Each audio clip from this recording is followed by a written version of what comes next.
Good evening class.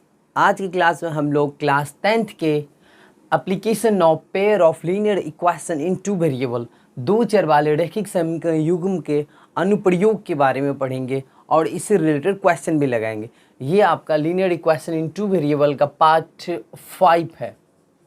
Part 5 इससे पहले मैंने 4 वीडियो बना के यूट्यूब पे अपलोड कर दिया है। यदि आप लोग उस वीडियो को नहीं देखे हैं तो जाके उन वीडियो को भी ज़रूर देखें। आइए देखते हैं पहला क्वेश्चन क्या कहता है। अच्छा, अनुप्रयोग में होता क्या है कि जो एप्लीकेशन होता है उसमें वर्ड प्रॉब्लम से रिलेटेड सारे क्वेश्चन रहते हैं। ठीक है, तो linear equation in two variable को मैंने तो बेसिक से पढ़ा ही दिया है आपको। तो आइए आज इसका क्वेश्चन लगाते हैं कि जो वर्ड प्रॉब्लम का पहला क्वेश्चन कैसे बनेगा। एक क्वेश्चन है हमारे पास, कहता है कि 5 पेंसिल तथा 7 कलमों का कुल मूल्य 50 रुपये है। देखिए हमारे पास 5 पेंसिल है और 7 कलमों का कुल मूल्य दिया हुआ है। ठीक है, और कहता है कि जबकि 7 पेंसिल तथा 5 कलमों का कुल मूल्य 46 रुपया है, तो एक पेंसिल तथा एक कलम का कुल मूल्य एक पेंसिल तथा एक कलम का मूल्य ज्ञात कीजिए। ठीक है, क्वेश्चन देखिए, हमें एक पेंसिल और एक कलम का मूल्य पता करना है। सपोज करते हैं कि अगर एक पेंसिल का मूल्य 2 रुपया हो तो 5 पेंसिल का मूल्य कितना रुपया हो जाएगा? 10 रुपये हो जाएगा ना। तो हमें तो पता ही नहीं है ना एक पेंसिल का मूल्य कितना है, तो हम मानेंगे इसमें। ठीक है, हमें मानना पड़ेगा। पहले माना कि, देखिए ध्यान से सॉल्यूशन कर रहे हैं हम। माना कि ये इनका सॉल्यूशन हो गया। ठीक है, माना कि एक पेंसिल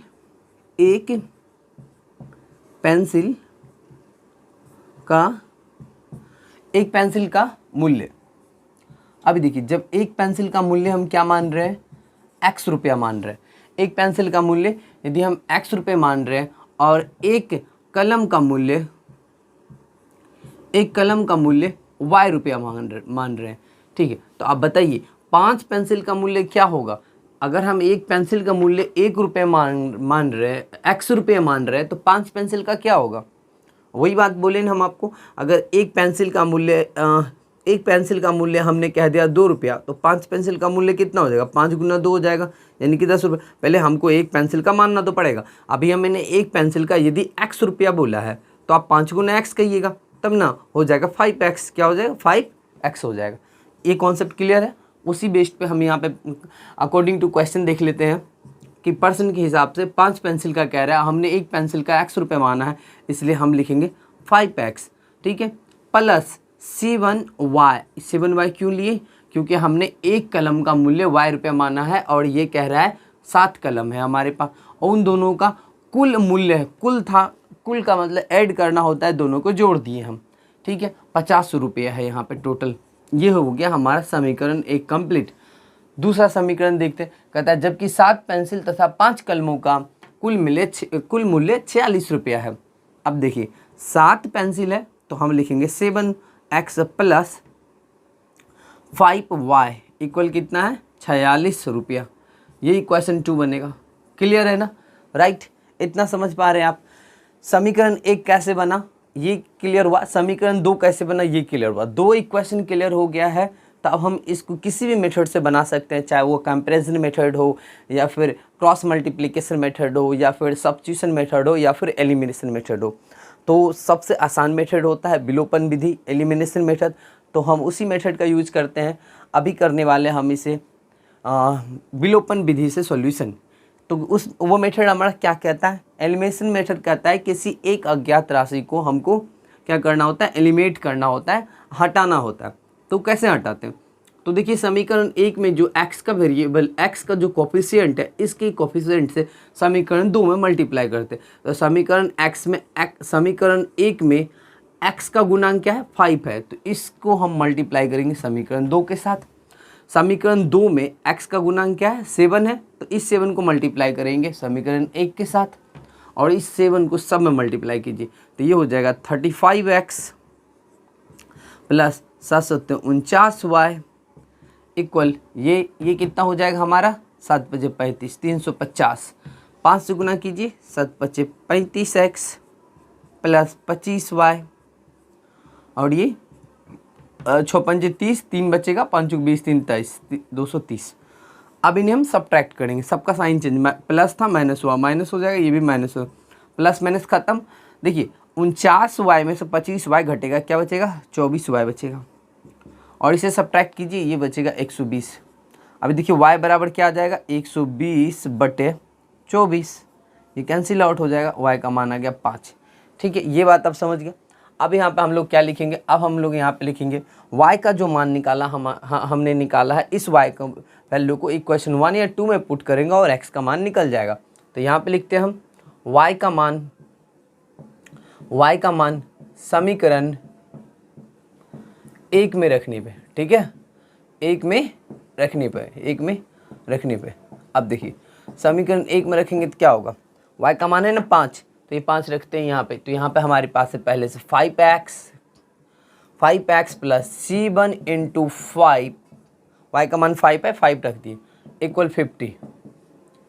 ठीक है, तो ये हो जाएगा 5x प्लस 35 इक्वल 50। अब ये हो जाएगा 5x, देखिए 35 इधर x सब्ट्रैक्ट हो जाएगा, 15 बचेगा, x का मान क्या हो जाएगा 15/5, कैंसिल आउट 3। तो अभी आपने क्या देखा कि x का मान 3 आया। हमने एक पेंसिल का मूल्य x रुपया माना था, तो यहाँ देखिए 3 रुपया आ गया, यानी कि एक पेंसिल का मूल्य कितना रुपया आ गया 3 रुपया। यहाँ पे लिखेंगे एक पेंसिल का मूल्य इक्वल 3 रुपीज़ और एक कलम का मूल्य इक्वल 5 रुपीज़। यही हमारा आंसर बना। ठीक है, इस क्वेश्चन में यही कह रहा था कि आप बताइए एक पेंसिल तथा एक कलम का मूल्य क्या होगा। तो ये देखिए एक पेंसिल का 3 रुपया, एक कलम का 5 रुपया। आई होप कि ये क्वेश्चन आपको समझ में आया होगा। चलिए आगे बढ़ते हैं और अगला क्वेश्चन देखते हैं। आइए देखते हैं क्वेश्चन नंबर 2 क्या कहता है। ये कहता है कि एक आदमी के पर्स में 20 पैसे तथा 25 पैसे के सिक्के हैं। यदि उनके पास कुल 50 सिक्के हैं जिनका मूल्य 11.25 रुपये है, ठीक है, मतलब कि 11 रुपया 25 पैसा है, तो उसके पास प्रत्येक प्रकार के कितने सिक्के हैं। आराम से समझिए क्वेश्चन को।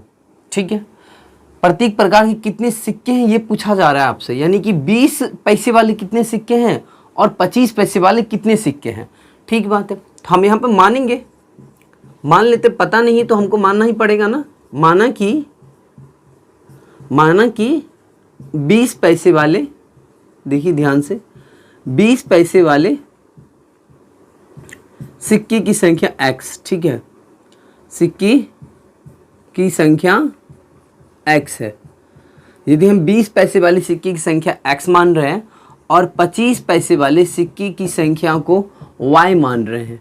अब देखिए ध्यान से, तो हमारे पास कह रहा है कि कुल यदि उसके पास कुल 50 सिक्के हैं, यानी 20 पैसे वाले जो हमने x माना है और 25 पैसे वाले जो y माना, उसकी कुल इन दोनों का योगफल हमको दिया हुआ है। हम यहाँ से लिख सकते हैं x प्लस y बराबर 50। ये हमारा समीकरण बनेगा। ध्यान से देखिए, क्योंकि यहाँ पे क्या रहा था, ये उनके पास कुल 50 सिक्के हैं, यानी 20 पैसे वाले भी और 25 पैसे वाले। हमने कहा 20 पैसे वाले सिक्कों की संख्या x, 25 पैसा वाला हुआ है, तो x प्लस y बराबर 50। ठीक है, अब देखिए 20 पैसे वाले सिक्के की संख्या को x माने हम, ठीक है, तो इसका मूल्य अगर हमको निकालना हो तो इसका मूल्य कैसे निकालते हैं। सपोज कीजिए कि यदि हमने आपको कहा कि 20 पैसे वाले सिक्के है उसकी संख्या है 5, अगर 20 पैसे वाले, यानी 20 पैसे वाली एक सिक्का, फिर 20 पैसे, फिर 20 पैसे, 20, इसी तरह करके टोटल सिक्का कितना 5 है। अगर टोटल सिक्का 5 है तो उसका मूल्य कितना होगा 100 पैसा होगा, और 100 पैसा बराबर 1 रुपया, यानी उसका मूल्य 1 रुपये के बराबर हो जाएगा ना, क्योंकि यहाँ पे हमने मान लिया कि 5 सिक्का है। ठीक, यहाँ पे हमने माना कि x सिक्का है, 20 पैसे वाले कितना माना है x सिक्का, तो हम यहाँ पे क्या कह सकते हैं, उसका मूल्य कैसे निकालेंगे, तो मूल्य कह सकते हैं ना 20 गुना x, ठीक है, प्लस उसी तरह से हम कह सकते हैं 25 पैसे वाले सिक्के की संख्या के लिए हमने y माना है, तो 25y इक्वल उसका मूल्य कितना है, टोटल मूल्य है 11.25। देखिए ये सारे के सारे पैसे हैं, है ना, 20 पैसे, 25 पैसे, लेकिन ये है 11.25, 11.25 पैसा है, मतलब 11 रुपया 25 पैसा। तो हम इसको, इस रुपये को पैसा में चेंज करने के लिए 100 से मल्टीप्लाई कर देंगे। रुपये को पैसे में चेंज करने के लिए 100 से मल्टीप्लाई, हम बोलेंगे 2 रुपया वाला कितना पैसा, तो आप कहिएगा 200 पैसा। कैसे, 100 से गुना करके। ठीक है, यहाँ से इस दशमलव को रिमूव करेंगे, नीचे आ जाएगा 100, ये 100 से 100 खत्म। ठीक है, तो ये हमारा क्या बनेगा, ये फिर से लिख लेते 20x प्लस 25y इक्वल 1125। ये समीकरण 2 बन गया। ठीक है, अब हमको पता है कि समीकरण 2 को पता चल गया, एक समीकरण ऊपर वाला, दूसरा ये। अगर 2 समीकरण पता चलता है तो हमारे पास 4 मेथड है। हम इस आसान मेथड का यूज कर लेते हैं यहाँ पे, जो हमारा एलिमिनेशन मेथड है, एलिमिनेशन विलुप्तीकरण विधि, उस विधि से बनाते हैं। तो वो विधि में हमारे समीकरण 2 में जो x का गुणांक है, इस x को गुणांक से समीकरण 1 में गुना करेंगे, करिए 20 से गुना कीजिए। और समीकरण 1 में जो x का गुणांक है, इससे 2 में, समीकरण 1 में x का गुणांक कितना है, कुछ नहीं रहता है तो 1 रहता है। आप 1 से गुना करोगे कोई फर्क पड़ेगा नहीं, फिर भी आप लिख दो, कोई दिक्कत नहीं। चलिए 20 से गुना कर लेते हैं इसमें, तो ये बन जाएगा 20x प्लस 20y बराबर 5 दूना 10, 1000 होगा ना। 1000 ध्यान से देखिए, 1000 हो रहा है। अब यहाँ से हम लोग क्या कर सकते हैं कि इस समीकरण को फिर से नोट डाउन कर लेते हैं, 20x प्लस 25y इक्वल 1125। ठीक है, अब इनको हम सब्ट्रैक्ट करेंगे। देखिए इनका साइन चेंज कीजिए, minus minus minus, plus minus खत्म। देखिए माइनस 25y में प्लस 20y घटेगा तो माइनस 5y इक्वल 1125 में से 1000 घटेगा तो 125 बचेगा। ठीक है, माइनस में बचेगा क्योंकि माइनस की संख्या ज़्यादा है, तो ये माइनस से माइनस गया, ये 5 से काटेंगे तो 25 पंचे 125, यानी कि y का मान कितना आएगा, 25 आएगा। ठीक है, अब y का मान समीकरण 1 में रख देंगे और यहाँ पे लिखेंगे भी इस बात को, y का मान समीकरण 1 में रखने पर। ठीक है, समीकरण 1 में रखने पर आप जब y का मान आप समीकरण 1 में रखिएगा तो क्या होगा, समीकरण 1 हमारे पास ये है, यानी कि x प्लस 25 इक्वल 50। ठीक है, x बराबर 50 माइनस 25 यानी 25। तो हमने क्या माना था, 20 पैसे वाले सिक्के की संख्या x, यानी 20 पैसे वाले सिक्के की संख्या 25 निकला। देखिए, और 25 पैसे वाले सिक्के की संख्या y, और y का मान 25, यानी 20 पैसे वाले सिक्के की संख्या और 25 पैसे वाले सिक्के की संख्या दोनों के दोनों बराबर है। यही हमारा आंसर है। आप चाहे तो यहाँ पे लिख सकते हैं x बराबर 25 और y बराबर भी 25, दोनों के दोनों answer. That's all. I hope कि ये क्वेश्चन का सॉल्यूशन आपको समझ में आया होगा। चलिए अगला क्वेश्चन देखते हैं। आइए देखते हैं क्वेश्चन नंबर 3 क्या कहता है। क्वेश्चन नंबर 3 में कहता है 2 अंकों वाली संख्या। सबसे पहले हमें समझना पड़ेगा 2 अंकों वाली संख्या होता क्या है। ठीक है, अगर हम आपके सामने एक नंबर लिख रहे हैं जैसे कि 35 के बारे में आप क्या कह सकते हैं, 35 हमारा 2 अंकों वाली संख्या है ना, 2 अंकों वाली संख्या, जिसमें 5 जो है ये इकाई अंक के स्थान पे है ना। स्थानीय मान हम लोग पढ़े हैं, प्लेस वैल्यू। 5 हमारा इकाई स्थान के जगह है जहाँ से हम लिख सकते हैं 5। यहाँ पे क्या लिख सकते हैं, 5 के लिए हम लिख सकते हैं 5 × 1 इक्वल 5। ओके, 3 के बारे में क्या लिख सकते हैं, 3 जो हमारा दाहिनी के स्थान पे, दाहिनी के स्थान पे, यानी 3 × 10 इक्वल कितना लिख सकते हैं, 30 लिख सकते हैं ना। और इन दोनों को ऐड करने के बाद हमारा कितना आ जाएगा, 35 आ जाएगा। अच्छा, हम इसको एक और तरीके से लिख सकते हैं 35 को। ध्यान से देखिए, इसको ये भी तो लिखा जा सकता है इस तरह से। अगर हम यहाँ से देखें ध्यान से, तो यहाँ से देखिए 10 × 3 प्लस 5 इस रूप में भी लिखा जा सकता है। 10 × 3 + 5 10 या 30 + 35 हो जाएगा। तो 2 अंकों की संख्या के बारे में आप ये देख पा रहे हैं। अगर उसी तरह हम आपको 2 अंकों की संख्या बताए, एक x है और एक y है। ठीक है, जहाँ पे आप y जो देख पा रहे हैं ये आपका हो गया इकाई के स्थान पे। y कहाँ है, इकाई के स्थान पे है, यानी y के बारे में हम कह सकते हैं y × 1 इक्वल y। ठीक है, और x जो है हमारा है ये है दाहिनी के स्थान पे। x कहाँ है, दाहिनी के स्थान पे, यानी कि हम लिख सकते हैं x के बारे में x × 10 इंटू की 10x, क्या लिख सकते हैं, 10x लिख सकते हैं। ठीक है, तो यहाँ से हम इस चीज़ को ऐसे भी तो लिख सकते हैं, 2 अंकों की संख्या अगर हमको बनाना है तो हम लिख सकते हैं 10x + y, क्या लिख सकते हैं, 10x + y लिख सकते हैं। ठीक है ना, तो 2 अंकों की संख्या क्या होती है, 10x + y होती है। आई होप कि ये आपको समझ में आया होगा। तो यहाँ से जो क्वेश्चन कह रहा था, क्वेश्चन को देख लीजिए एक बार, इसे मिटा देते हैं।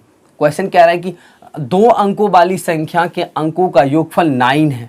ठीक है, दो अंकों वाली संख्या का अंकों का योगफल क्या है 9 है। अच्छा 9 है तो इसका मतलब आप ये मत समझिए कि सर अभी आपने बताया कि 10x + y = 9, नहीं वो नहीं है, ये दो अंकों वाली संख्या का अंकों का योगफल है। जैसे हमने कह दिया 35 है तो इन 35 में इन दोनों संख्या का योगफल क्या होगा, अगर इन दोनों को जोड़ेंगे यानी इन दोनों को जोड़ेंगे तो 8 हो रहा है, दहाई के स्थान पे 3 है वो और इकाई के स्थान पे 5 है ये, इन दोनों का योगफल कितना होगा 8 होगा। तो ये बात कहना चाह रहा है कि अगर दो अंकों वाली संख्या आप मान रहे 10x + y तो उसमें जो इकाई और दहाई के स्थान पे जो नंबर है उन दोनों नंबर का योगफल 9 है। बात क्लियर है ना, राइट, इतना क्लियर है। तो हम यहाँ मान लेते हैं, ठीक है, पहले तो हमें मानना पड़ेगा, सॉल्यूशन पे ध्यान दीजिए। हम मान लेते हैं, माना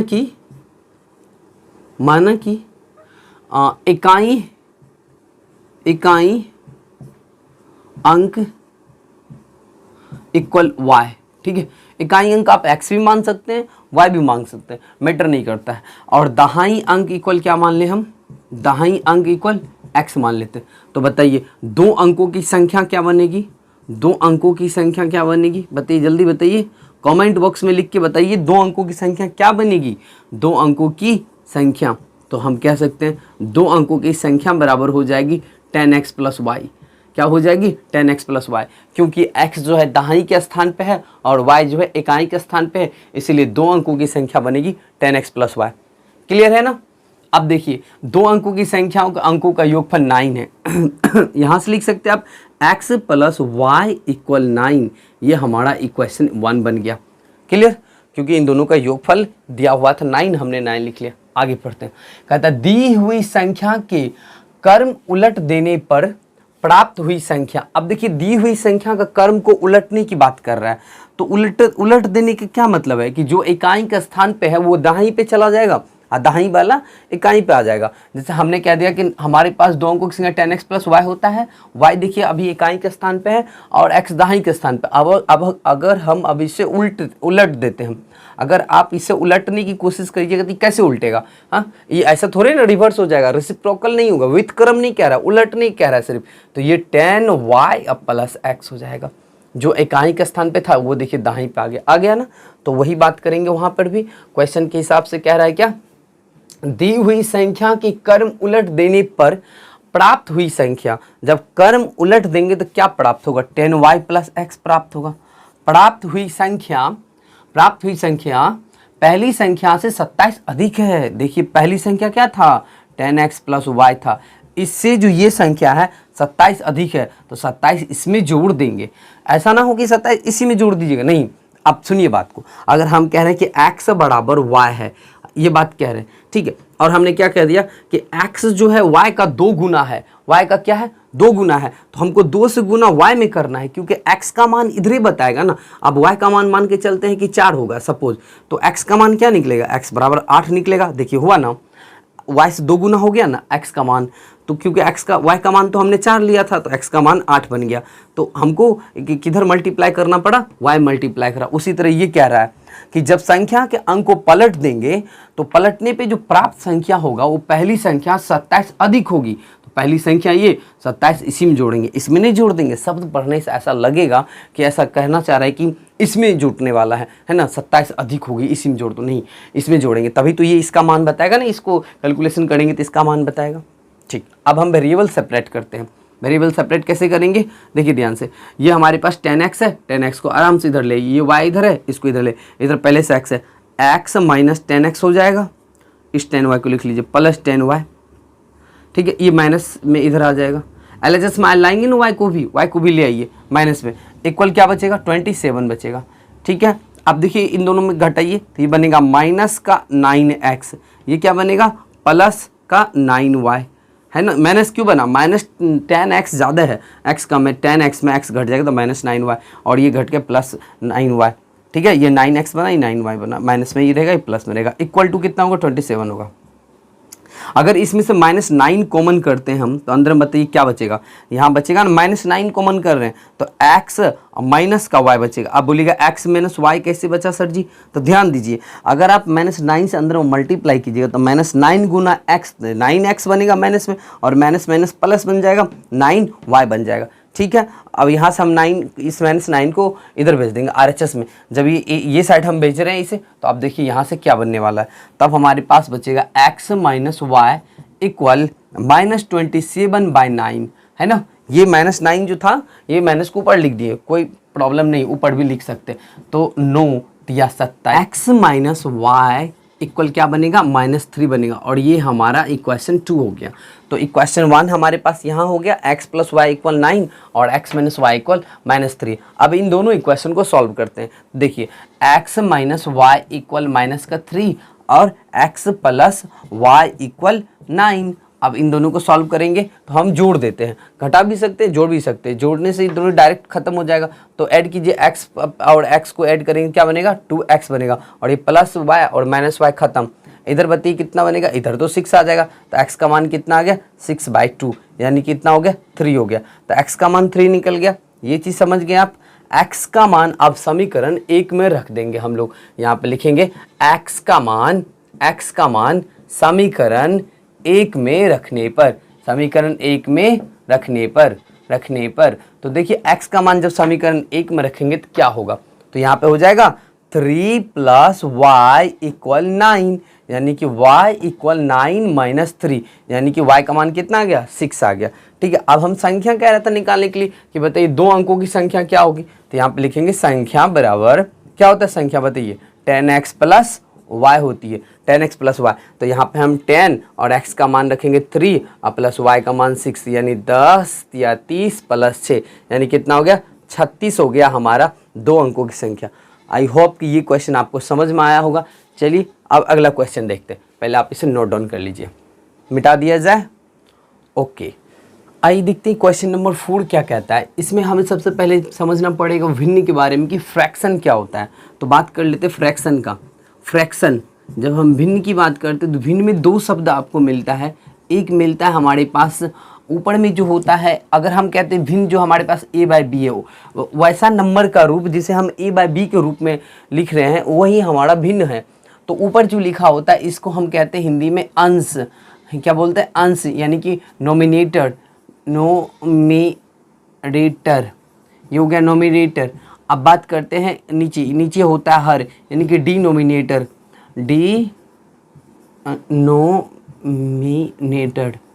ठीक है, डिनोमिनेटर।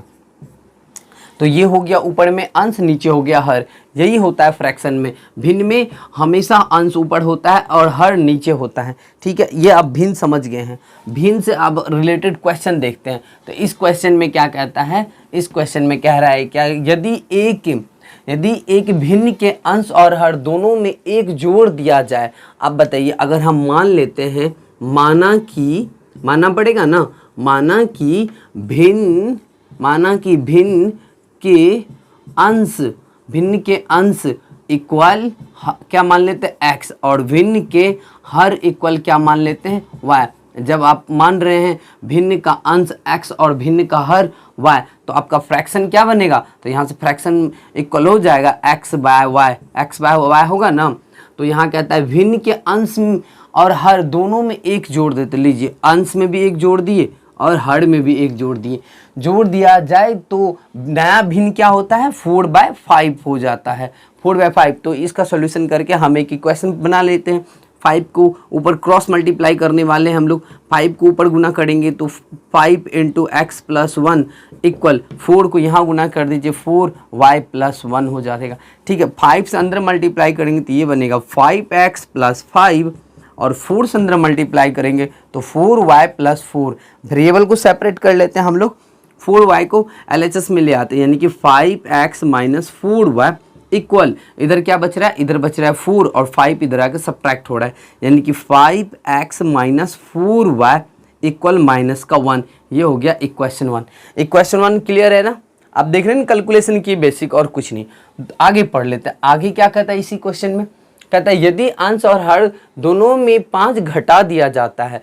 तो अंश हर हमने माना है x और y। अब कहता है दोनों में क्या घटाया जा रहा है, 5 घटाया जा रहा है। देखिए 5 को घटाएंगे तो -5 अंश में भी होगा और -5 हर में भी होगा। घटा दिया जाता है तो भिन्न हमारा 1/2 हो जाता है। ठीक है, तो भिन्न हमारा क्या बन रहा है, 1/2 हो रहा है। तो चलिए जब 1/2 हो रहा है तो इस 2 से हम ऊपर मल्टीप्लाई करेंगे, यानी 2 × x - 5 इक्वल 1 से इधर मल्टीप्लाई करेंगे। जब 1 से इधर मल्टीप्लाई करेंगे तो ये बनेगा y - 5। आप 2 से अंदर मल्टीप्लाई कीजिए तो ये बनेगा 2x - 10 इक्वल y - 5। इस y को हम LHS में ले आएंगे, वेरिएबल सेपरेट, 2x - y, और ये जो +10 है LHS में, इसे हम RHS में लाएंगे तो ये बनेगा +10 - 5। तो इधर क्या बन गया, 2x - y इक्वल 5। ये इक्वेशन 2 हो गया। तो ये हमारा इक्वेशन 1, ये हमारा इक्वेशन 2। तो इन दोनों इक्वेशन को अब हम बैलेंस कर लेते हैं। यहाँ से हम लोग एलिमिनेशन मेथड कैसे लगा सकते हैं, देखिए 2 इक्वेशन मिल गया तो यहाँ सॉल्यूशन तो बहुत आसान है। यहाँ पे क्या करेंगे, समीकरण 2 में समीकरण 1 का x का जो गुणांक है उससे मल्टीप्लाई कर देंगे, यहाँ 5 से मल्टीप्लाई करेंगे। अब समीकरण 2 में जो x का गुणांक है इससे हम समीकरण 1 में मल्टीप्लाई करेंगे, यानी 2 से गुना करेंगे, और हमारे पास नया 2 इक्वेशन बन के तैयार हो जाएगा। जब 2 से आप गुना कीजिएगा तो ये बनेगा 5 दूना 10x - 4 दूना 8y इक्वल -2 से कर रहे हैं ना हम लोग, तो -1 × 2 यानी -2। अब कर रहे हैं 5 से इसमें, तो 5 से करेंगे तो 10x - 5y इक्वल क्या बनेगा, इक्वल बन जाएगा 25, है ना। आप सबका साइन चेंज कीजिए, देखिए माइनस माइनस से हो जाएगा प्लस और ये बन जाएगा माइनस, तो प्लस माइनस खत्म हो जाएगा। तो -8y में +5y घटेगा तो -3y बचेगा, -3y, और यहाँ से दोनों जुड़ जाएगा तो -27, यानी y बराबर क्या हो रहा है, -27/-3, माइनस माइनस खत्म, 3 9 ज़ा 27, यानी y का मान क्या निकल गया, बताइए 9 निकल गया। जब y का मान 9 निकल गया तो y का मान समीकरण 1 में रख दीजिए, x का मान निकल जाएगा। तो यहाँ पे लिखिए, इस चीज़ को यहाँ से कर लेते हैं, y का मान समीकरण 1 में रखने पर, समीकरण 1 में रखने पर, अभी देखिए जब 1 में रखेंगे हम लोग y का मान समीकरण 1 में, ये है हमारे पास समीकरण 5x - 4 इंटू y का क्या मान निकला, 9। तो यहाँ पे लिखेंगे 9 इक्वल माइनस का 1, ठीक है। तो 5x - 9 चौक 36 इक्वल -1। तो देखिए क्या बनेगा, 5x इक्वल ये -36, इधर आकर +36 बनेगा और इसके साथ घट जाएगा तो क्या बनेगा, 35 होगा। अब समझ पा रहे हैं 35 कैसे हुआ, है ना। अब x बराबर 35/5 यानी 7 × 5 = 35, x का क्या मान आ गया, 7 आ गया। अब x और y निकल गया। अब आपको कह रहा है कि भिन्न बताइए, नया भिन्न क्या होगा। तो भिन्न बराबर फ्रैक्शन इक्वल होगा x/y, क्योंकि हमने अंश को x माना है और हर को y माना है, तो x का मान निकल गया 7 और y का मान निकल गया 9, इसलिए इसका आंसर हो जाएगा 7/9। आई होप कि ये क्वेश्चन भी आपको समझ में आ गया होगा, ठीक है। तो चलिए मिलते हैं नेक्स्ट क्लास में, तब तक के लिए इतना ही रखते हैं। Thank you so much.